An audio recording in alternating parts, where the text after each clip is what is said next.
अस्सलामुअलैकुम class, this is Mohammad Hashim Zia and you guys are watching Mathflix by Hashim Zia. बेटा, आज की क्लास के अंदर नस्क के आर्किटेक्चर के टेस्ट के लेक्चर सीरीज के लेक्चर नंबर 2 को हम डिस्कस कर रहे होंगे। सो भाई, आज की क्लास के अंदर we will be discussing gestalt principle. ये क्या होता है, इसका कॉन्सेप्ट क्या होता है, इसके प्रैक्टिस एमसीक्यूज भी मैं आपको सॉल्व करवा रहा हूँ, किस तरीके से नस्क के पेपर के अंदर आएगा और इसकी इलस्ट्रेशंस क्या होती हैं, किस तरीके से ये एक्ट करता है आर्ट्स के अंदर, डिजाइनिंग के अंदर। इन तमाम बातों को आज की क्लास में डिस्कस करेंगे। सबसे पहले नंबर के ऊपर let me introduce my self. My name is engineer Mohammad Hashim Zia. I am an industrial design engineer. So I will be teaching you this particular course content regarding the design aptitude इंशाल्लाह ताला।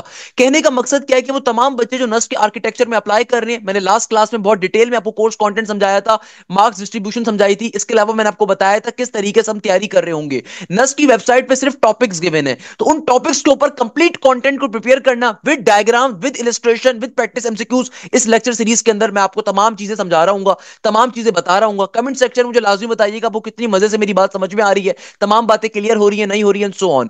Second number के ऊपर जो यहां पे सबसे important concept है वो ये है कि बेटा, लास्ट क्लास में जैसे मैंने आपको बताया था कि नस्ट के अंदर अगर आप अप्लाई कर रहे हो आर्किटेक्चर के नेट के अंदर, या फिर आप पाकिस्तानी किसी भी डिजाइन यूनिवर्सिटी में अप्लाई कर रहे हो, तो भाई वहां पे डिजाइन एप्टीट्यूड का कोर्स कंटेंट आता है। जैसे नस्ट के आर्किटेक्चर का जो टेस्ट है, यहां पर क्या हो रहा है कि भाई तीन तरह के सब्जेक्ट्स आएंगे। वो तमाम बच्चे जो नस्ट में आर्किटेक्चर में अप्लाई करना चाहते हैं, वहां पे तीन तरह के सब्जेक्ट्स आएंगे।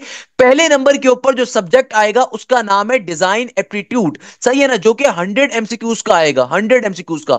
सेकंड नंबर के ऊपर सब्जेक्ट आएगा मैथ्स का, एंड थर्ड नंबर के ऊपर सब्जेक्ट आएगा इंग्लिश का। मैथ्स की तैयारी तो आप मेरे बैच में भी आके मुझसे आप कर रहे हो, या फिर आप मेरे यूट्यूब से भी कर रहे हो। इंग्लिश की तैयारी अगेन मेरे बैच से भी कर रहे हो, मेरे यूट्यूब से भी कर रहे हो। मगर काफी सारे बच्चे डिजाइन एप्टीट्यूड पे कंफ्यूज थे, तो मैंने लास्ट क्लास के अंदर बहुत डिटेल के अंदर आपको कोर्स कंटेंट भी बताया था, जो नस की वेबसाइट पे अवेलेबल है डिजाइन एप्टीट्यूड का। ना सिर्फ मैंने लास्ट क्लास में आपको कंप्लीट कोर्स कंटेंट बताया था डिजाइन एप्टीट्यूड का, जो कि नस की वेबसाइट पे मौजूद है, जिसकी हेडिंग्स मौजूद है, और बल्कि हमने साथ साथ हमने कल की क्लास के अंदर principles and the elements of design को भी सॉल्व किया था। What are the principles and elements of design, यानी कि वो बेसिक कंपोनेंट जिससे कोई आर्ट फॉर्म होता है, जिससे कोई कला फॉर्म होती है, उसके बारे में हमने लास्ट क्लास में डिस्कस भी किया था। आज की क्लास के अंदर टॉपिक नंबर 2 के ऊपर मूव कर रहे हैं, जिसका नाम है गेस्टल्ट प्रिंसिपल। अब गेस्टल्ट प्रिंसिपल क्या होता है, देखो बहुत आसान अगर भाषा में आपको बताऊं ना, गेस्टल्ट प्रिंसिपल दुनिया में कुछ आर्टिस्ट ने मिलकर एक प्रिंसिपल को क्रिएट करा, जिसका बेसिक मकसद यह है कि भाई जो एलिमेंट्स और जो कंपोनेंट्स होते हैं किसी भी आर्ट के, किसी भी डिजाइनिंग के, किसी भी पिक्चर के, उन सबको किस तरीके से आपने एक साथ लेकर चलना है, किस तरीके से आपने इन प्रिंसिपल्स का, इन लॉजिक्स का इस्तेमाल करते हुए उन कंपोनेंट्स को अच्छे से अच्छा यूज करना है। अच्छा बेटा, अब फाइनली हम लोग अपनी आज की क्लास का आगाज करते हैं, और आज की क्लास में हम लोग डिस्कस करेंगे गेस्टल्ट प्रिंसिपल को। अब देखो गेस्टल्ट प्रिंसिपल होता क्या है, याद रखिएगा, हमने लास्ट क्लास के अंदर डिजाइनिंग के डिफरेंट कंपोनेंट्स को पढ़ा था, डिजाइनिंग के एलिमेंट्स को पढ़ा था, डिजाइनिंग के प्रिंसिपल्स को पढ़ा था, है ना भाई, याद है कि नहीं याद? लास्ट क्लास में हमने क्या पढ़ा था? डिजाइन के प्रिंसिपल्स को, डिजाइन के कंपोनेंट्स को, डिजाइन के एलिमेंट्स को। अब आपको कैसे पता चलेगा उन एलिमेंट्स को इस्तेमाल कैसे करना है, आपने किस तरीके से उन तमाम कंपोनेंट्स को किसी पिक्चर में इस्तेमाल करना है, किस तरीके से आपने डिजाइन के एलिमेंट्स को लेकर चलना है। तो ये तमाम की तमाम जो बातें होती है ना, ये आपको गेस्टल्ट प्रिंसिपल एक्सप्लेन करता है कि भाई आप किस तरीके से, फॉर एग्जांपल लेट सपोज, अगर आप गेस्टल्ट प्रिंसिपल को विद इन सेकंड में समझना चाहते हो ना, ये डायग्राम मैंने आपके लिए लेकर आया हूं, इलस्ट्रेशन। गौर से देखो, हमारे पास जो पहली डायग्राम है ना, देखो इसमें सर्कल भी आ रहा है, इसमें शेप्स भी आ रही हैं, इसके अंदर फॉर्म्स भी आ रही हैं, इसमें लाइंस भी आ रही हैं, यानी कि तमाम एलिमेंट्स, कंपोनेंट्स जमा हुए हैं, यकजा हुए हैं। मगर देखो कोई यूनिफॉर्मिटी नहीं है। क्या मसला है यहां पे, जो पहली डायग्राम है इसमें मसला क्या है? कोई यूनिफॉर्मिटी नहीं है, तमाम डायग्राम एक दूसरे को ओवरलैप कर रही है। कुछ समझ में नहीं आ रहा यार, ये चीजें एक दूसरे के ऊपर आ रही हैं, कोई ऑर्गेनाइजेशन नहीं है, रैंडम डायग्राम्स आ रही हैं, स्कैटर्ड हुई हुई है कि भाई सर्कल यहां पर है, स्क्वायर यहां पे, बीच में ये आ गया। कोई बैक साइड के ऊपर कोई लॉजिक नहीं आ रही है, कोई चीज, एलिमेंट्स तो मौजूद है सारे डिजाइन के, मगर वो एक तरीके से एक दूसरे के साथ एक्ट नहीं कर रहे। ऑन दी अदर हैंड, अगर आप राइट हैंड साइड की डायग्राम देखो, यहां पे भी सेम तरह की आपको चीजें मिलेंगी, मगर यहां पे अगर आप देखो तो यहां पे एक लाइन के अंदर चीजें आ रही हैं, एक चीजें एक ऑर्डर को फॉलो कर रही हैं। तो ये होता है gestalt principle. Gestalt principle basically ये कहता है दुनिया के अंदर कि आपने किस तरीके से डिजाइन के डिफरेंट एलिमेंट्स का इस्तेमाल करना है, किस तरीके से आपने डिजाइन के डिफरेंट कंपोनेंट्स को एक साथ इस्तेमाल करना है, आपने किन लॉजिक्स का, किन चीजों का हमेशा ख्याल रखना है whenever you making a picture, whenever you are making a design, whenever you are making an art. तो आपने किस तरीके से जितने एलिमेंट्स, जितने कंपोनेंट्स आपने पढ़े, उनको एक साथ कैसे इस्तेमाल करना है। देखो बेटा, गेस्टल्ट प्रिंसिपल बनाया किसने था, इंट्रोडक्शन क्या है गेस्टल्ट प्रिंसिपल का, who was the creator of the gestalt principle. दुनिया में 3 जर्मन्स गुजरे जिन्होंने गेस्टल्ट प्रिंसिपल को क्रिएट करा था। ये किसी के नाम के ऊपर नहीं बना हुआ। गेस्टल्ट के बेसिक मायने होते हैं जर्मन के अंदर शेप का होना। जो लफ्ज गेस्टल्ट है ना, ये जर्मन वर्ड है, इसका मतलब होता है शेप या फिर फॉर्म, यानी कि आपके पास 2D शेप्स होती हैं, 3D शेप्स होती हैं, उसको गेस्टल्ट कहा जाता है। और इस प्रिंसिपल के जो बेसिक मायने हैं ना, इसका मतलब होता है the whole is greater than the sum of its parts. यानी कि आप किस तरीके से डिजाइनिंग के कंपोनेंट्स को एक साथ यकजा करके इस्तेमाल करो कि आपका जो आर्ट है, आपका जो डिजाइन है, वो बेतहाशा अच्छा हो जाए। वो किस तरीके से आउटस्टैंड कर सकता है, किस तरीके से आप आर्ट्स के डिफरेंट प्रिंसिपल्स को, किस तरीके से आप डिजाइनिंग के डिफरेंट प्रिंसिपल्स को एक साथ इस्तेमाल कर सकते हो कि आपकी जो आर्ट्स है उसमें एनहेंसमेंट आए, उसके अंदर एक अच्छा लुक आए। तो ये कहलाता है गेस्टल्ट प्रिंसिपल। क्या कह सकते हैं कि गेस्टल्ट का जो लफ्ज है ये एक जर्मन वर्ड है। इसका मतलब क्या होता है? गेस्टल्ट के बेसिक मायने शेप के या फिर फॉर्म के, और इसका ओवरऑल मतलब क्या होता है? किस तरीके से आप डिजाइन के कंपोनेंट्स को, डिजाइन के एलिमेंट्स को एक साथ लेकर चलोगे, एक तरीके से लेकर चलोगे, एक ऑर्डर के अंदर लेकर चलोगे कि आपकी इमेज जो होगी वो बहुत ज्यादा अच्छी फॉर्म हो सके, आपका जो आर्ट है वो बहुत अच्छा फॉर्म हो सके, एज कंपेयर टू अगर आप स्कैटर्ड फॉर्म के अंदर आप रैंडम एलिमेंट्स को इस्तेमाल करो, या अगर आप रैंडम डिजाइन के कंपोनेंट्स का इस्तेमाल करो, उसके मुकाबले के अंदर किस तरीके से आपने डिजाइन के एलिमेंट्स को एक साथ लेकर चलना है, एक ऑर्डर में लेकर चलना है। तो ये कहलाता है गेस्टल्ट प्रिंसिपल। तीन नाम है जिन्होंने गेस्टल्ट प्रिंसिपल को बनाया था, यानी कि गेस्टल्ट प्रिंसिपल को बनाने वाले ये तीन आर्टिस्ट दुनिया में गुजरे हैं, जिनमें से एक का नाम है मैक्स वर्थिमायर, दूसरे का नाम है वोल्फगैंग कॉहलर, तीसरे का नाम है कुर्ट कॉफका। ये तीन जर्मन्स थे जिन्होंने गेस्टल्ट प्रिंसिपल को क्रिएट करा था, फॉर्म किया था। सो ये आपके पास एमसीक्यूज के अंदर पूछा जा सकता है कि गेस्टल्ट प्रिंसिपल के मायने क्या है, या फिर इसको फॉर्म किसने किया था। अब देखो गेस्टल्ट प्रिंसिपल की समरी क्या है, ये समरी तो अभी आपको पता चलेगी जब मैं आपको बारी बारी चीजों को एक्सप्लेन करूंगा, बट मैंने यहाँ पे एक छोटी सी समरी भी क्रिएट करी हुई है बेटा। अब देखो फाइनली गेस्टल्ट प्रिंसिपल को समझते हैं कि गेस्टल्ट प्रिंसिपल के अंदर क्या क्या चीजें आती हैं। सबसे पहले नंबर के ऊपर गेस्टल्ट प्रिंसिपल के अंदर जो बात आती है बेटा, इसका नाम है हमारे पास प्रॉक्सिमिटी। प्रॉक्सिमिटी को अगर समझना चाहते हो ना, बहुत ही मजे का कॉन्सेप्ट है। प्रॉक्सिमिटी के बेसिक मायने क्या होते हैं कि भाई वो एलिमेंट जो एक दूसरे के करीब करीब है ना, उनको एज ए ग्रुप कंसीडर हमेशा किया जाएगा। यही बात मैंने यहाँ पे लिखी हुई है। Proximity refers to the tendency to the group element that are close to each other when items are positioned near one another they are perceived as a part of a group. For example जरा और से देखो, यहां पे हमारे पास एक single group था, सही है ना? ये हमारे पास एक एक करके जो है ना कितने करीब करीब लग रहे हैं, तो साफ तौर पे दिख रहा है एक सिंगल ग्रुप है। मगर अगर मैं यहां पे क्या करूं, इसको दो दो कॉलम्स में ब्रेकअप करूं, अब ये क्या लग रहा है? अब ये लग रहा है ये एक ग्रुप है, अब ये लग रहा है ये एक अलग ग्रुप है, अब ये लग रहा है ये एक अलग ग्रुप है। यानी कि भाई मतलब क्या है कि कभी भी आपके पास, अगर आपके पास जो एलिमेंट्स हो वो एक दूसरे के करीब तरीन मौजूद हो, करीब करीब मौजूद हो, as a single group consider किया जाता है। ये कहलाता है प्रॉक्सिमिटी का प्रिंसिपल। इस प्रिंसिपल की दुनिया भर में आपको पता है एप्लीकेशंस क्या हैं? फॉर एग्जांपल गूगल का लेआउट, आप गूगल का लेआउट को देखोगे ना, गूगल कहां पर आएगा? हमेशा बीच में आएगा। तो यानी कि एलिमेंट्स को आप प्लेस कैसे कर रहे हो बड़ा मैटर करता है लेआउट डिजाइनिंग के अंदर। यानी कि भाई लेट सपोज मैं स्ट्रक्चरल डिजाइनिंग कर रहा हूं, मुझे वहां पे जो है ना एक कमरे का लेआउट डिजाइन करना है। उस लेआउट के लिए मैं जो है ना अपने पर्टिकुलरली इसको इस्तेमाल नहीं करता लाइन को, मैं क्या कर लेता हूं, मैं वहां पे सिंपल तरीके से डॉट्स का इस्तेमाल कर लेता हूं। यानी कि देखो ये डॉट जो एक एक दूसरे के करीब होंगे, कंप्लीटली एक लाइन कंसीडर होंगे, एक एज अ ग्रुप कंसीडर होगा। तो यही बात आपसे कर रहा है प्रॉक्सिमिटी का प्रिंसिपल, कि भाई in website layout text images icons that are space closely are perceived as a related content. यानी कि भाई देखो जैसे यहां पे आपके पास ये एक कंप्लीट इतनी बड़ी फिगर थी, हमने क्या करा, इसको देखो यहां पे हमने इन्हीं डॉट्स को यहां पे रखा हुआ है, सेम डॉट्स हैं, मगर यहां पे हमने दो दो कॉलम्स के बाद स्पेसिंग दे दी। अब ये एक अलग इमेज लग रही है, ये एक अलग लग रही है, ये एक अलग ब्लॉक आपको लग रहा है, ये अलग ब्लॉक है, ये अलग ब्लॉक है, ये अलग ब्लॉक है। बात समझ में आ रही है? सो भाई जो प्रिंसिपल होता है वाइडली कहां पे यूज होता है? लेआउट डिजाइनिंग के अंदर। डिजाइनर्स यूजली प्रॉक्सिमिटी को इस्तेमाल करते हैं ताकि भाई वो डिफरेंट सॉर्ट ऑफ लाइंस को, बाउंड्रीज को क्रिएट ना कर सकें। फॉर एग्जांपल आप खुद सोचो, आपने कितनी दफा ये वाली चीज देखी होगी कि बहुत दफा हमारे पास कहीं पे लाइन नहीं ड्रॉ हुई हुई, बल्कि छोटे छोटे करके यहाँ पे डॉट्स बने हुए लाइन की जगह के ऊपर किसी चीज को शो करने के लिए। नॉर्मली होता है, नॉर्मल सी बात है। तो ये सेम चीज है प्रॉक्सिमिटी, कि भाई अगर एलिमेंट एक दूसरे के करीब है वो एक ग्रुप के अंदर कंसिडर किए जाएंगे। सेम गोज फॉर हियर कि भाई गेसेट प्रिंसिपल ऑफ प्रॉक्सिमिटी, यहाँ पे आप देख सकते हो कि भाई ये मेरे पास लेट सपोज यहाँ पे एक शेप आ रही है, यहाँ पे एक शेप आ रही है। अगर एग्जामिनर मुझसे कहता है कि भाई यहाँ पे प्रॉक्सिमिटी का प्रिंसिपल क्या है, भाई विजुअल डिजाइन में आप देखो, अगर आप इसको गौर से देखो, पूरा का पूरा एक ग्रुप कंसीडर होगा, ये पूरा का पूरा मुझे साफ तौर पे दिख रहा है एक ग्रुप कंसीडर होगा, सही है ना भाई? तो ये हमारे पास आ रहा होता है गेस्टल्ट प्रिंसिपल ऑफ प्रॉक्सिमिटी का। ये सारी बात जो मैंने उर्दू में करी यहाँ पे लिखी हुई है। Common example is a grid of dots where spacing influences our perception. Equal spacing क्या होती है? यानी कि अगर आपके पास दो एलिमेंट्स के दरमियान में इक्वल स्पेसिंग आ रही है तो वो कहलाएगी आपके पास इक्वल स्पेसिंग। वेरिड स्पेसिंग का मतलब क्या है कि भाई अगर हमारे पास अनइक्वल स्पेसिंग आ रही है, फॉर एग्जांपल अगर मैं आपको ये वाली डायग्राम याद आ रही हो, तो भाई यहाँ पे देखो आपके पास जो पर्टिकुलरली टर्म्स आ रही हैं, यहाँ पे स्पेसिंग इक्वल नहीं है, अनइक्वल स्पेसिंग है, वेरिड स्पेसिंग है। सही है ना? तो प्रॉक्सिमिटी के प्रिंसिपल को इस्तेमाल करते हुए हम इसको सही कर सकते हैं, जैसे कि हमने इस डायग्राम में किया हुआ भी है कि यहाँ पे हम लोगों ने स्पेसिंग देखो यूनिक आ रही है, हर ब्लॉक दूसरे ब्लॉक से एक अलग डिफरेंस के ऊपर आपको दिख रहा है। तो that's how the proximity works. तो भाई हमारे पास जो सबसे पहला प्रिंसिपल होता ही क्या है, हमारे पास सबसे पहला प्रिंसिपल गेस्टल प्रिंसिपल का ये होता है प्रॉक्सिमिटी का। समरी के अंदर मैंने यही चीज लिखी हुई है कि देखो प्रॉक्सिमिटी क्या है, elements close to each other are perceived as a part of the same group. Example, a cluster of dots will be seen as a single shape or the group. यानी कि भाई जो मैंने आपको एग्जांपल दिखाया ना कि नंबर ऑफ डॉट्स कहीं पे गिवन है, वो एक ग्रुप के तौर पे कंसीडर होंगे। तो ये चीज होती है प्रॉक्सिमिटी का प्रिंसिपल। सेकंड नंबर के ऊपर जो हमारे पास कंटेंट आता है, सेकंड नंबर के ऊपर जो हमारे पास गेस्टल्ट प्रिंसिपल आता है, इसका नाम है सिमिलैरिटी।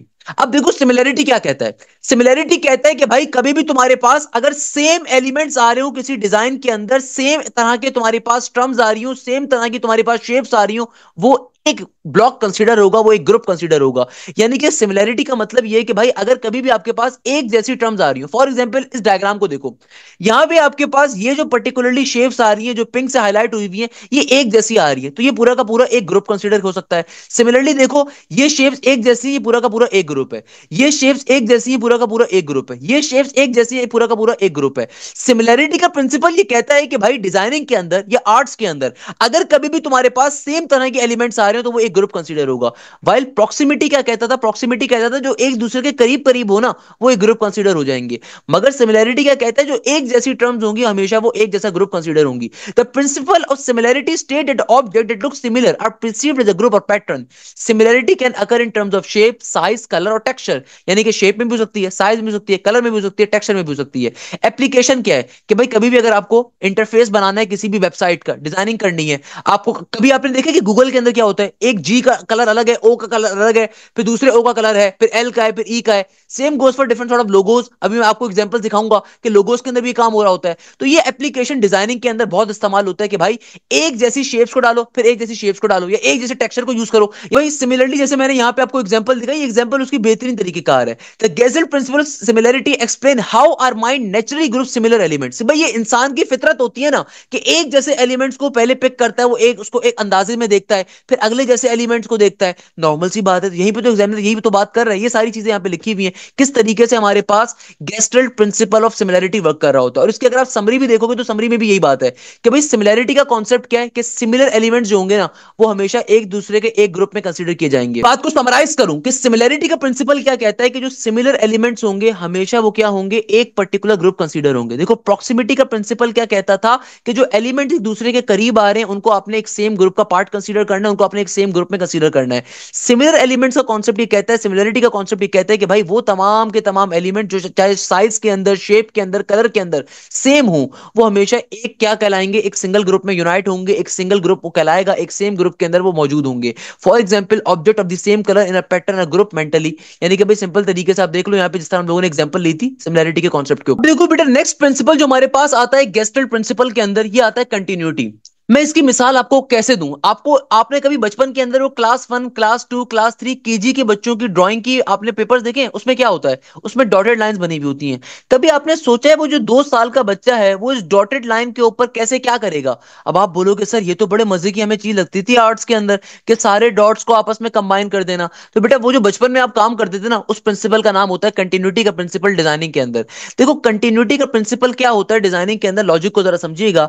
कंटिन्यूटी हमें सजेस्ट की जाती है, गेस्टल्ट प्रिंसिपल ये कहता है कि दुनिया में कभी भी आप कोई नॉर्मल लाइन को रखो या फिर पर्टिकुलरली आप जो है ना छोटी छोटी डॉट वाली लाइन को रखो, इंसान की जो आंख है ना वो हमेशा जो है ना नॉर्मली पाथ को फॉलो करेगी, लाइन को फॉलो करेगी, अगर वो इंटरप्रेट है तब भी।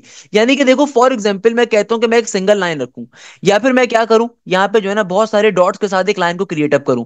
तो ये जो कंटिन्यूटी का प्रिंसिपल है ना ये कहता है कि भाई इंसान की ये फितरत है कि वो हमेशा चाहे एब्रप्ट चेंजेस ही क्यों ना आ रहे हो, अगर कोई कंटिन्यूस आपके पास एलिमेंट है तो उसको हमेशा फॉलो अप करेगा। तो एग्जामिनर यही बात यहां पे कर रहा है, continuity suggest that the element arrange in a line और the curve are perceived as related.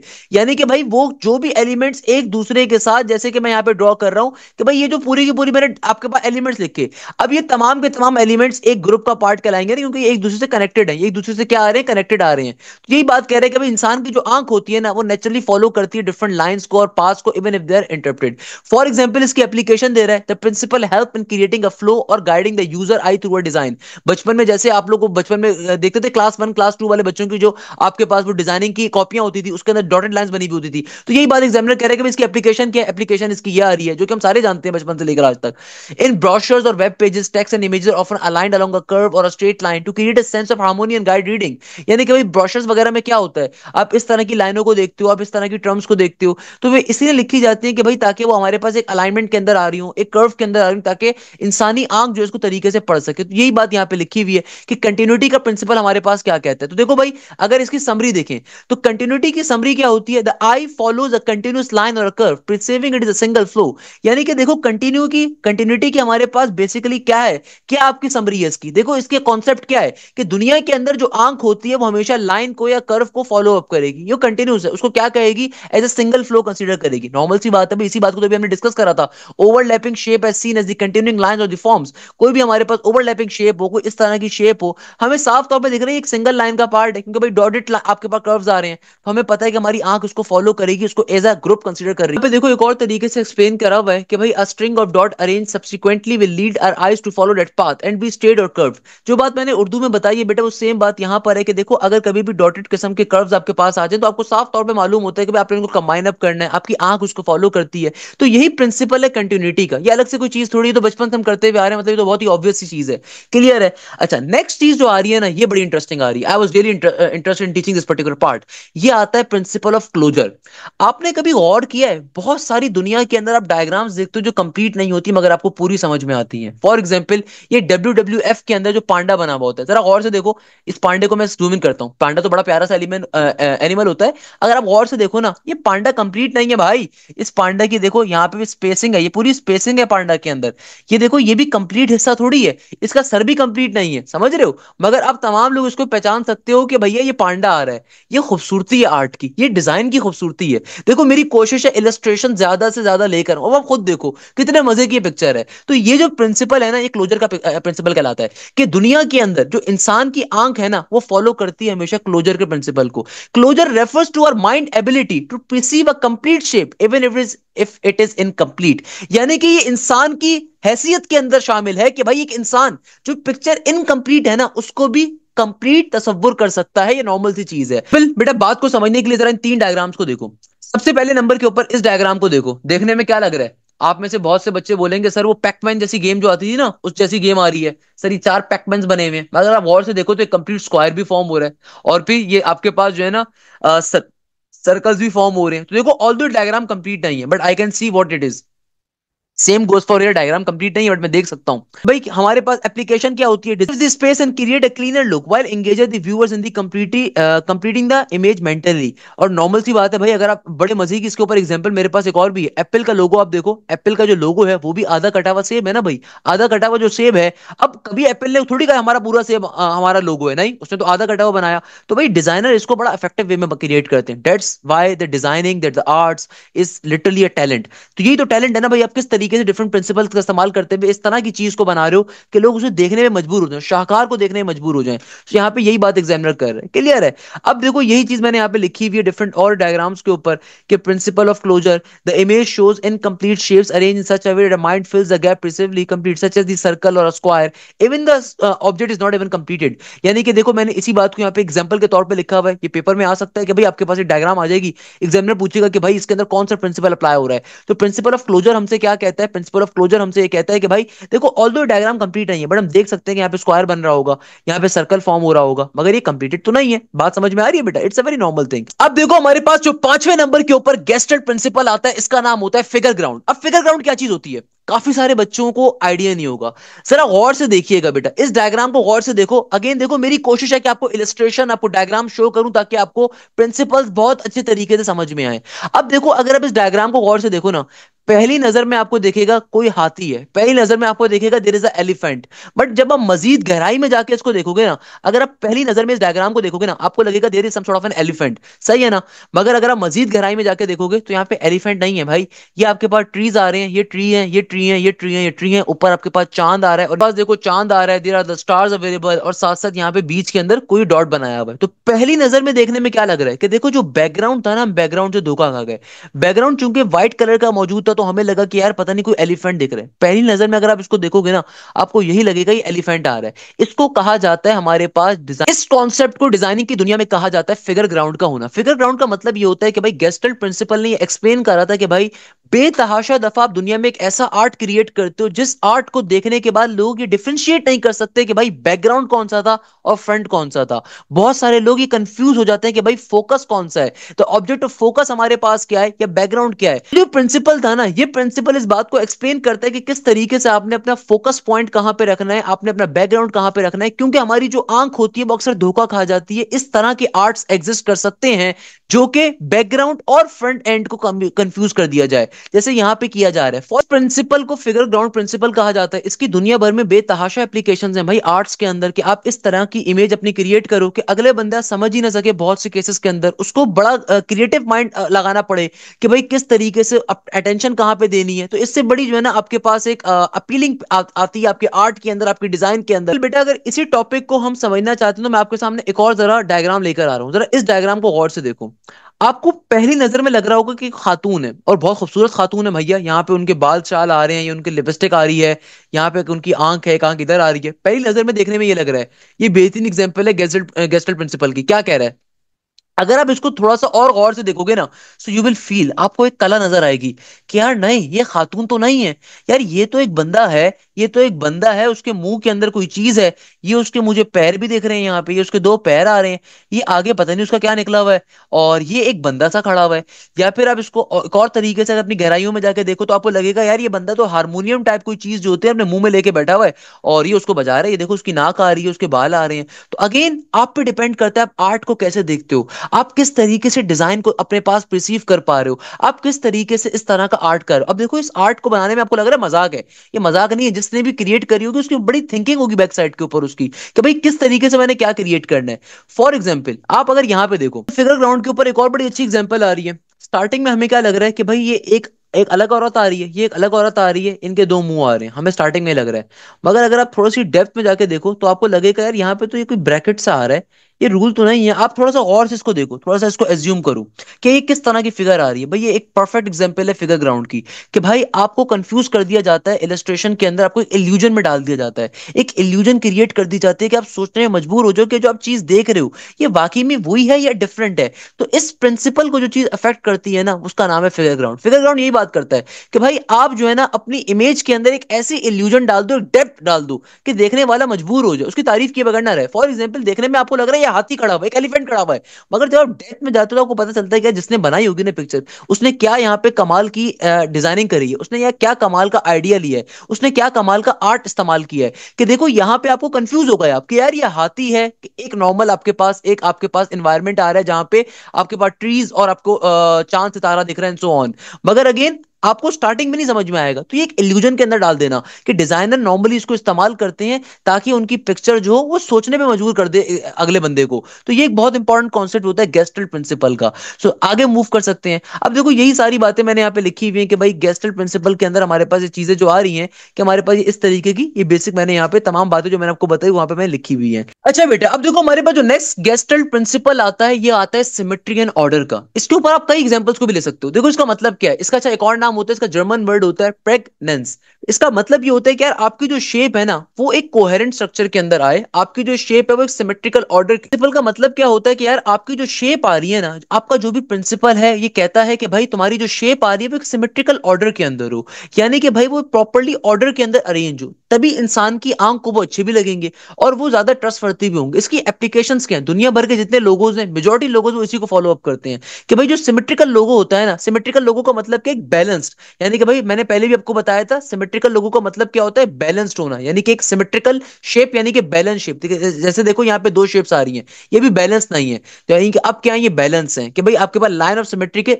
दोनों तरफ आपके पास मौजूद है। सही है ना, आधी शेप एक तरफ है, आधी शेप का वेट एक तरफ है। तो फॉर एग्जाम्पल आप ऑडी का अगर आप ये लोगो देखो, ये एक सिमेट्रिकल लोगो है कि भाई हमारे पास बीच से अगर मैं इसको डिवाइड अप करूं तो इधर आधी वैल्यू है, आधी वैल्यू इस तरफ आ रही है। सेकंड नंबर के ऊपर एक साथ प्रॉपर्ली ग्रुप्स हुए में एक ऑर्डर के अंदर आ रहे हैं, तो पूरी की पूरी चीज एक एलिमेंट कंसीडर होती है, एक प्रॉपर्ली चीज कंसीडर होती है। सिमिलरली अगर आप चैनल सी का लोगो देखो तो ये देखो इस तरीके का है, या फिर अगर आप मैकडोनल्ड का लोगो देखो तो कितना खूबसूरत बना हुआ है। तो इसी बात को मैंने यहाँ पे डिफाइन करा कि देखो the golden arch from a symmetrical am creating a balance and recognisable symbol. Channels का जो लोगो होता है, ये यहाँ पे देखो टू इंटरलॉकिंग सीज आ रहे हैं, सही है ना, रोटेशनल सिमेट्री यहाँ पे आ रही है। ऑडी का जो लोगो है इंटरलिंक्ड रिंग्स के अंदर जो आ रहा है, तो logo symmetry convey unity and strength को शो अप करवा रहा है। तो यही बात यहाँ पर है कि देखो जो गेस्टल्ट प्रिंसिपल का जो छठा पॉइंट है वो क्या कह रहा है कि भाई तुम्हारे पास एक प्रॉपर ऑर्डर के अंदर तुम्हारे एलिमेंट्स अगर आ रहे हैं, एक सिमेट्री को फॉलो कर रहे हैं। सिमेट्री का मतलब क्या है कि बैलेंस एक्ट हो, यानी कि आधी पिक्चर एक तरफ है, आधी पिक्चर एक तरफ है, लाइन ऑफ सिमेट्री को फॉलो अप किया जा रहा हो, यानी कि पिक्चर आपकी प्रॉपर्ली तरीके से ऑर्डर में गिवन है। तो वो एक बहुत ज्यादा अच्छी होती है। और इसकी एप्लीकेशन क्या है, लोगो डिजाइनिंग के अंदर है, लेआउट डिजाइनिंग के अंदर है।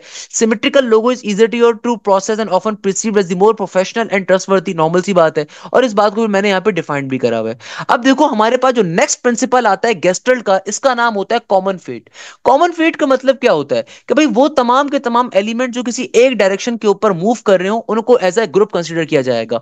देखो ये अगेन हमारे पास ग्रुप वाली बात आ गई, तो मैं जल्दी से आपको जरा रिवाइज करवा देता हूं कि देखो सबसे पहले हमने पढ़ा था प्रॉक्सिमिटी। प्रॉक्सिमिटी के अंदर क्या था, वो तमाम एलिमेंट जो एक दूसरे के करीब करीब होंगे उनको हम एज अ ग्रुप कंसीडर करेंगे। This was the proximity principal.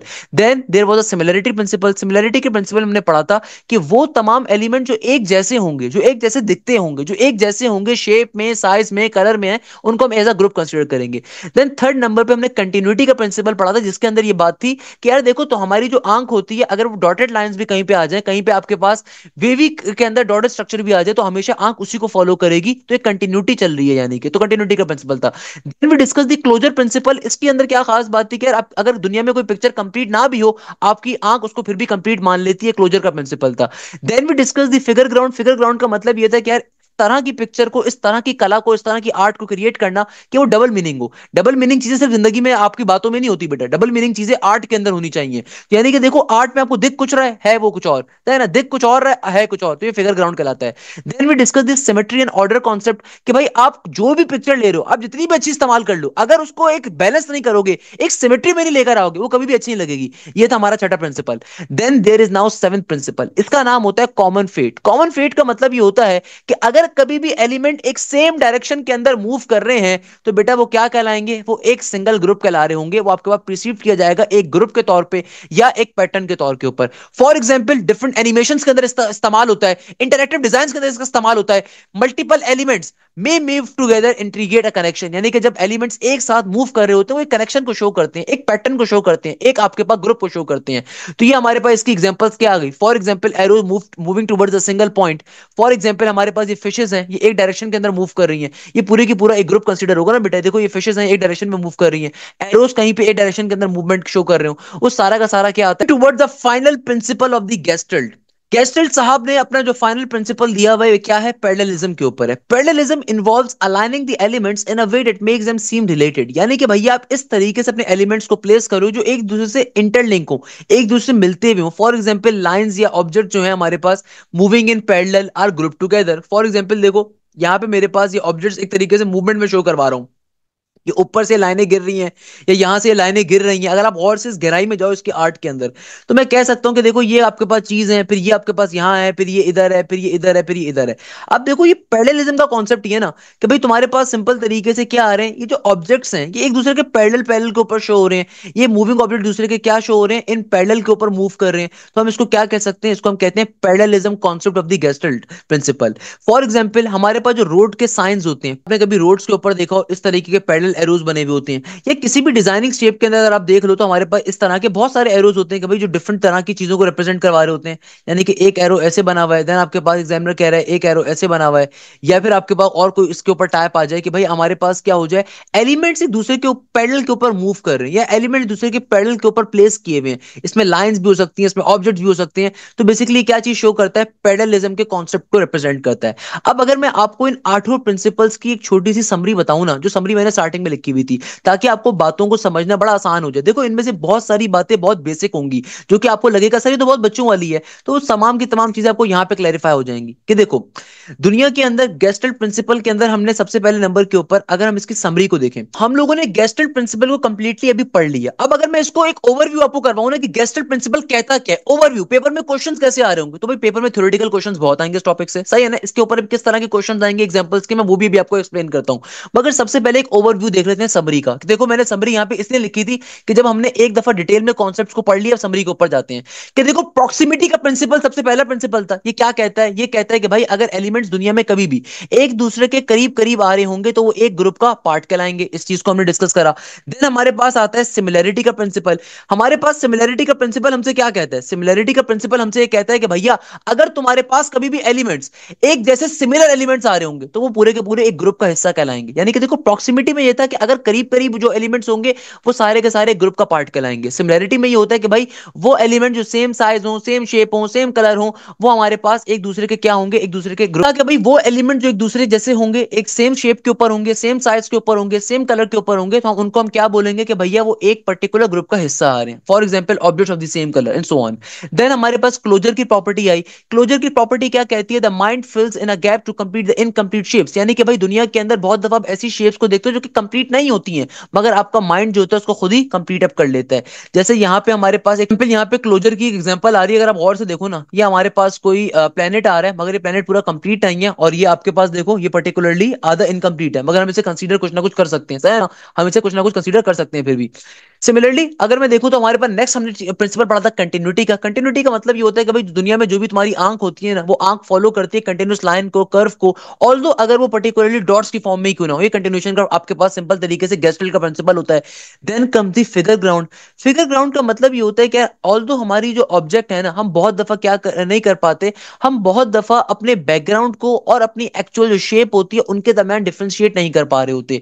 तो ये जो हमारे पास आर्ट्स के अंदर टाइप होती है उसको कहा जाता है फिगर ग्राउंड। यानी कि the brain separates the object figure from their background. Example the classic image of a vase that can also appear as two faces. यानी कि देखो जैसे हम लोगों ने बात करी थी ना कि हमारे पास जैसे लेट सपोज ये आ गया, ये फिगर ग्राउंड की एग्जांपल एक आ सकती है हमारे पास कि भाई ये हमारे पास फिगर ग्राउंड की एग्जांपल भी के तौर पे भी आ सकता है। कि देखो ये आपको क्या लग रहा है, ये आपको लग रहा है कि भाई आपके पास जो है ना कोई मग्गा है, ये आपके पास कोई वेस आ रही है, मगर आप गौर से देखोगे तो आपके पास ये आपको लगेगा दो औरतें एक दूसरे के करीब करीब मुंह करके खड़ी हुई। तो यहाँ पे आपको लग रहा है कोई बीच के अंदर ये कोई कप वगैरह रखा हुआ है, कोई वेस रखा हुआ है, मगर अगर मैं गौर से देखूं तो मुझे ये भी दिख रहा है कि भाई यहाँ पे जो औरतें हैं ये एक दूसरे के तरफ मुंह करके खड़ी हुई है, ये भी पॉसिबिलिटी है ना भाई। तो ये फेयर ग्राउंड है कि भाई एक वो कॉन्सेप्ट जहां पे हमारे पास आर्ट के अंदर वो कॉन्सेप्ट जहां पे आपके पास आपको जो बैकग्राउंड है और आपकी जो मेन पिक्चर है उसके दरमियान डिफरेंशिएट करना मुश्किल हो रहा हो, उसको फिगर ग्राउंड कहते हैं। कॉमन फेट का मतलब क्या है कि अगर कभी भी ऑब्जेक्ट्स एक सेम डायरेक्शन के अंदर मूव कर रहे होते हैं तो उसको हम कहते हैं कॉमन फेट का होना। A flock of the birds flying together it's seen as a single entity. Normal सी बात है ना भाई, कबूतरों का झंझर आपने शाम में अक्सर देखा होगा। सिमेट्री एंड ऑर्डर का होना। The mind perceive the symmetric and orderly arrangement as stable and harmonious. यानी कि देखो जो सिमेट्रिकल ऑब्जेक्ट्स होते हैं ना, हमारा जो माइंड होता है उसको तस्लीम करता है, वो ज्यादा कंसीडर किया जाता है। फॉर एग्जाम्पल ऑडी के जैसे लोगो मैंने आपको दिखाया था।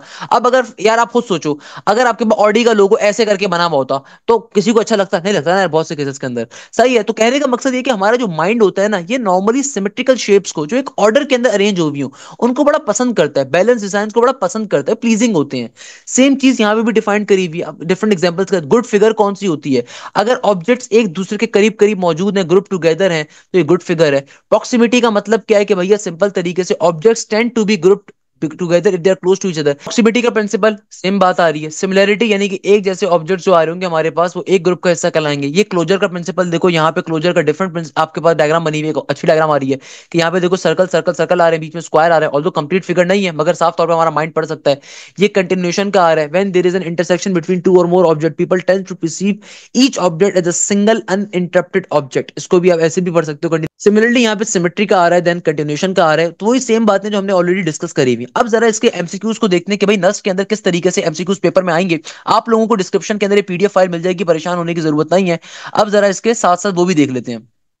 सबसे पहले नंबर के ऊपर देखो क्वेश्चन क्या आ रहा है। सबसे पहले नंबर के ऊपर क्वेश्चन आ रहा है, विच पास्ट पेपर्स के एमसीक्यूज, नस्ट के पेपर में जो एमसीक्यूज आ रहे होंगे इस टॉपिक से रिलेटेड, मैंने काफी सारे बनाए हैं आप लोगों के लिए, उसके ऊपर मूव करते हैं। तो आज की क्लास का देखो पहले एमसीक्यूज में एग्जामिनर कह रहा है, which gestalt principle explains why we perceive a group of stars as forming a constellation. अब देखो इसका मतलब क्या है कि भाई कौन सा आपके पास गेस्टल्ट प्रिंसिपल होता है जो ये एक्सप्लेन करता है कि हमारे पास जो स्टार्स आ रहे हो, ग्रुप ऑफ स्टार्स, वो क्या होंगे भैया, एक सिंगल ग्रुप के अंदर, एक सिंपल एंटिटी के अंदर आएंगे। तो जाहिर सी बात है बेटा, प्रॉक्सिमिटी का प्रिंसिपल होता है कि अगर एलिमेंट एक दूसरे के करीब करीब करीब आ रहे हैं तो वो एक सिंगल ग्रुप के अंदर काउंट होगा। इस बात को मैंने बहुत दफा एक्सप्लेन करा है। कौन सा प्रिंसिपल है प्रॉक्सिमिटी का, कि भाई अगर एलिमेंट्स एक दूसरे के करीब करीब करीब आ रहे हैं तो एक सिंगल ग्रुप के अंदर काउंट होंगे। मैंने कोशिश करी आपको इलस्ट्रेशन भी शो करूं, साथ साथ मैंने यहाँ पे इसकी वो भी रखी है, आपको दिखाई हुई है। नेक्स्ट क्वेश्चन में एग्जामिनर कह रहा है the principle of dash suggest that the human eye prefers to see a continuous flow of elements rather than abrupt changes.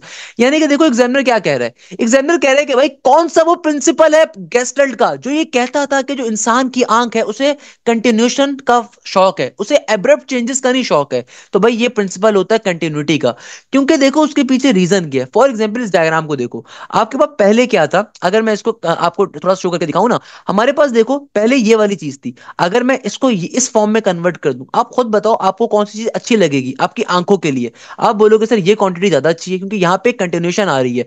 तो we perceive lines as part of a continuous movement in order to minimize the abrupt changes. In this composition, we perceive two overlapping wavy lines instead of three shaping lines together.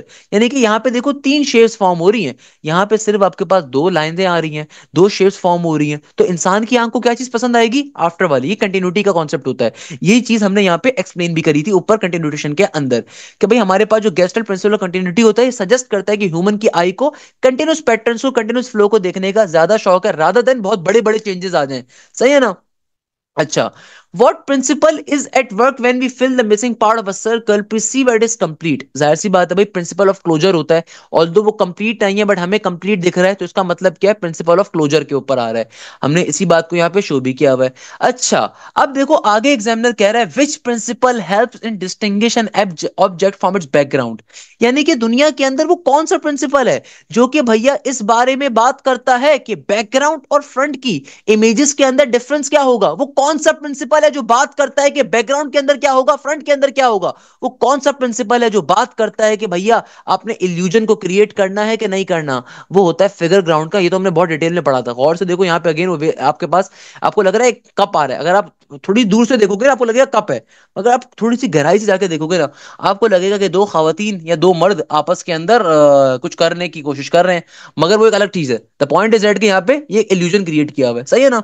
Similarly next concept में examiner कह रहा है if you group item based on their similar colour which gestalt principle are you using. अगर आप एक जैसे items को एक साथ पे रख दोगे तो भाई कौन से गेस्टल्ट प्रिंसिपल को आप इस्तेमाल कर रहे हो, आप इस्तेमाल कर रहे हो जाहिर सी बात है किसको, सिमिलैरिटी के कॉन्सेप्ट को। नेक्स्ट क्वेश्चन में एग्जामिनर क्या कह रहा है, when we perceive a set of dots moving in the same direction as a group which principle is applied. भाई हमेशा याद रखिएगा, अगर एक डॉट एक डायरेक्शन में मूव करने की बात कर रहा है तो उस सूरत के अंदर कौन सा प्रिंसिपल होता है, कॉमन फेट का। कॉमन फेट का मतलब ही क्या होता है कि भाई आपके पास अगर कोई भी एलिमेंट्स हो, कोई भी डॉट्स हो, अगर वो सेम डायरेक्शन में मूवमेंट शो कर रहे हैं तो common fate is something different. Common fate is different. Common fate की देखो एग्जांपल्स मैंने अभी दो आपको और पिक्चर्स भी शो करी हुई हैं। देन एग्जामिनर कह रहा है what gestalt principle is demonstrated by this pattern. अब एग्जामिनर कह रहा है कि भाई which gestalt principle is demonstrated by this pattern, कि भाई पहले यहाँ पे देखो तीन डॉट है, यहाँ पे भी तीन डॉट है, यहाँ पे भी तीन डॉट है, यहाँ पे भी तीन डॉट है। तो भाई कौन सा गेसल्ट प्रिंसिपल आ रहा है, जाहिर सी बात है भाई प्रॉक्सिमिटी आ रहा है ना, कि भाई हमारे पास अगर एक ग्रुप एक करीब करीब आ रहे हैं तो ये क्या कहलाएगा, ये गेसल्ट का प्रिंसिपल कहलाएगा। क्योंकि सारे ग्रुप्स ही सेम आ रहे हैं तो ऑब्वियसली सिमिलरिटी हम कह नहीं सकते ना। किसी के जहन में अगर सिमिलरिटी आ रही हो, देखो सिमिलरिटी उस वक्त होता कि अगर मेरे पास छह शेप्स जो होती ना वो एक तरह की होती, छह एक तरह की होती, वो तब हम कहते हैं सिमिलरिटी का कॉन्सेप्ट है। मगर यहाँ पे देखो क्या चीज है, यहाँ पे आपके पास सारे के सारे जो है ना सर्कल्स आ रहे हैं छोटे छोटे, तो ये किसको रिप्रेजेंट कर रहा है, प्रॉक्सिमिटी को रिप्रेजेंट कर रहा है। नेक्स्ट क्वेश्चन में एग्जामिनर कह रहा है अ लोगो। अब देखो नेक्स्ट क्वेश्चन में एग्जामिनर कहता है a logo that uses symmetrical shapes to appear balanced applies which gestalt principle. यानी कि भाई ऐसा कौन सा लोगो है जिसके अंदर सिमेट्रिकल शेप्स हो, जो बैलेंस अप्लाई कर रही हो आपके पास, यानी कि सिमेट्रिकल शेप्स का इस्तेमाल हो। तो जाहिर सी बात है भाई सिमेट्री का होता है हमारे पास, जो सिमेट्री का आपके पास गेस्टल्ट का सिमेट्रिकल प्रिंसिपल होता है वो यही तो कहता है कि भाई आपकी जो शेप होनी चाहिए वो एक बैलेंस शेप होनी चाहिए। फॉर एग्जाम्पल मैंने यहाँ पे आपके सामने मर्सिडीज बेंज का लोगो, मर्सिडीज बेंज का लोगो है, ये एक प्राइम एग्जांपल है सिमेट्रिकल शेप के होने की, कि किस तरह से शेप बैलेंस की जाती है एंड सो ऑन। सिमिलरली हमारे पास जो नेक्स्ट आ रहा है क्वेश्चन, उसमें एग्जामिनर कह रहा है which of the following is not a gestalt principle, proximity, depth perception, similarity, figure ground. साफ तौर पे दिख रहा है कि भाई ये जो है ना ये हमारा घुसपैठी है, ये हमारा क्या आ रहा है, ये हम में से नहीं है। तो भाई डेप्थ परसेप्शन जो है ये हमने गेस्टल्ट प्रिंसिपल में पढ़ा ही नहीं है, तो ये ऑब्वियसली नहीं होता। नेक्स्ट क्वेश्चन में एग्जामिनर कह रहा है in a dotted line your mind will automatically connect the dot to form a line, the illustration is which principle. तो भाई जाहिर सी बात है भाई, हमारे पास ये कौन सा प्रिंसिपल आ रहा है, अगर वो फिगर को कंप्लीट करने की बात की जा रही है, अगर फिगर को कंप्लीट करने की बात की जा रही है तो ये हमारे पास होता है क्लोजर का प्रिंसिपल, सही है ना। अच्छा, नेक्स्ट क्वेश्चन जो हमारे पास आ रहा है, एग्जामिनर कह रहा है the principle of similarity states that objects close to each other और group together, objects on the same shape, size or color are grouped together. Option number B is correct. Options are perceived as continuous line, objects moving together are grouped together. So correct answer should be option number B. B for balloon is the correct answer. तो इस तरीके से देखो बेटा, ये हमारा gestalt principal finally अपने मंतकी अंजाम पे पहुंचता है। मैं आपको एक छोटा सा ओवरव्यू दे देता हूं कि देखो आपके पास गेस्टल्ट प्रिंसिपल के अंदर टोटल 8 कॉन्सेप्ट्स हैं। इन 8 कॉन्सेप्ट्स को आपने बहुत तरीके से कवर अप करना है। They are very simple. देखो जो प्रॉक्सिमिटी है, प्रॉक्सिमिटी बात करता है अगर एलिमेंट्स करीब करीब है तो प्रॉक्सिमिटी है। सिमिलैरिटी उस वक्त इस्तेमाल करेंगे जब हमारे पास एक जैसे एलिमेंट्स आ रहे होंगे तो सिमिलैरिटी होगा। कंटिन्यूटी का मतलब होता है कि भाई अगर तुम्हारे पास जो लाइंस होती हैं, जो नेचुरल जो आई होती है ना, वो नॉर्मली लाइंस को, पाथ को फॉलो करती है even if they are interrupted. तो इसीलिए हम लोग क्या कहते हैं कि भैया हमारे पास जो कंटिन्यूटी का प्रिंसिपल है वो ये कहता है कि भाई आपके पास कोई भी जो डॉटेड लाइंस होती हैं या कोई भी डॉटेड कर्व्स होती हैं वो हमेशा आपके पास उसको कंप्लीट कर सकते हो या उसको आप गो थ्रू कर सकते हो, क्योंकि भैया ये हमारे पास एक फ्लो को क्रिएट कर रहे होते हैं। तो ये कंटिन्यूटी का प्रिंसिपल होता है। Then comes the closure principle कि अगर पिक्चर कंप्लीट नहीं भी है हम स्टिल उसको कंप्लीट कंसीडर कर सकते हैं, that is the principle of closure. Then comes the figure ground. Figure ground का बेसिक कॉन्सेप्ट ही क्या है कि भाई वो प्रिंसिपल जो आपको डिफाइन करता है कि आपने इल्यूजन कैसे क्रिएट करनी है और कैसे उससे बचना है, दोनों चीजों को डिफाइन करता है कि भाई आपने किस तरीके से आर्ट के अंदर ऐसा करना है कि भाई आपका बैकग्राउंड या और आपका फ्रंट फोकल पॉइंट ये दोनों एक दूसरे से डिफरेंट हो, कि जो देखने वाला है वो कंफ्यूज ना हो जाए, या देखने वाले को आप किस तरीके से अपने आर्ट के जरिए मुतासिर कर सकते हो फिगर ग्राउंड के जरिए। क्या होता है कि भाई वो प्रिंसिपल जो डिस्क्राइब करता है, रिलेशन ड्रॉ करता है कि भाई किसी भी फिगर के अंदर बैकग्राउंड के दरमियान में और फ्रंट के दरमियान में क्या रिलेशन हो सकता है कि जिससे इल्यूजन क्रिएट हो भी जाए ना भी हो। डिपेंड करता है आप किस तरीके का आर्ट क्रिएट कर रहे हो। अगर तो आप इस तरीके का आर्ट क्रिएट कर रहे हो कि उसके अंदर आप चाहते हो कि लोगों को बैकग्राउंड और सामने के फ्रंट के अंदर कंफ्यूजन हो, तो वो भी ये चीज डिफाइन कर रहा है। और अगर आप चाहते हो कि फिगर ग्राउंड, देखो इसका नाम ही क्या है, फिगर ग्राउंड। फिगर का मतलब आपकी जो नॉर्मल पिक्चर है, ग्राउंड का मतलब नहीं कि बैकग्राउंड, यानी कि आप किस तरीके से आप अपनी आईज को सेपरेट कर सकते हो उन ऑब्जेक्ट्स के अंदर कि आपकी जो आपका रियल ऑब्जेक्ट था और आपका जो सराउंडिंग थी होता है, जो रिलेशनशिप ड्रॉ करता है फिगर के दरमियान में और बैकग्राउंड के दरमियान में, that is known as the figure ground. तो भाई इसकी बड़ी मजे की एग्जांपल्स मैंने आपके सामने रखी थी, आई होप आपको वो अच्छी भी लगी होंगी।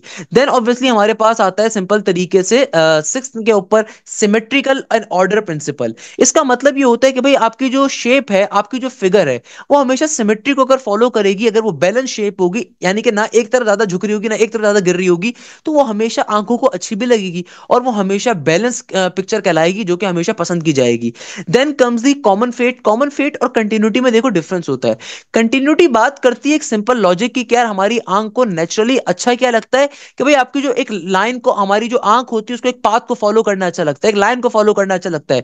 कॉमन फेट हमसे ये कहता है कि कभी भी तुम्हारे एलिमेंट्स अगर मूवमेंट शो कर रहे हो, एक जैसे एलिमेंट्स अगर क्या कर रहे हैं भाई, तुम्हारे पास अगर एलिमेंट्स आ रहे हो कोई मूवमेंट शो कर रहे हैं, तो वो कॉमन फेट में काउंट होगा। फॉर एग्जाम्पल शाम के वक्त आप देखते हो कबूतर अक्सर उड़ रहे होते हैं एक झुंड के अंदर, तो वो झुंड क्या है, कॉमन फेट है।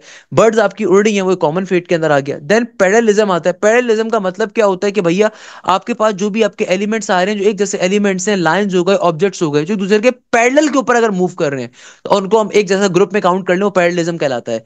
तो ये हमारे 8 प्रिंसिपल्स आते हैं गेस्टल्ट के अंदर। नेक्स्ट क्लास के अंदर इंशाल्लाह ताला हम नेक्स्ट टॉपिक के ऊपर मूव करेंगे, रेशियो एंड प्रोपोर्शन के। आज की क्लास के अंदर हम लोगों ने गेस्टल्ट प्रिंसिपल को बहुत डिटेल में आई गेस कंसीडर कर लिया है। तो बेटा इसी के साथ हमारा गेस्टल्ट प्रिंसिपल अपने मंतकी अंजाम पे पहुंचता है। आज की क्लास के अंदर ये आपको पीडीएफ फाइल डिस्क्रिप्शन के अंदर मिल जाएगी। मोस्ट इंपॉर्टेंट चीज है बेटा, इसकी थ्योरी को लाजमी तौर पे कवर अप करिएगा। मैंने ऑल्दो बहुत डिटेल में आपको एक्सप्लेन करी है। मैंने कोशिश करा था कि यहाँ पे मैक्सिमम पिक्चर्स आपके लिए शो करूं।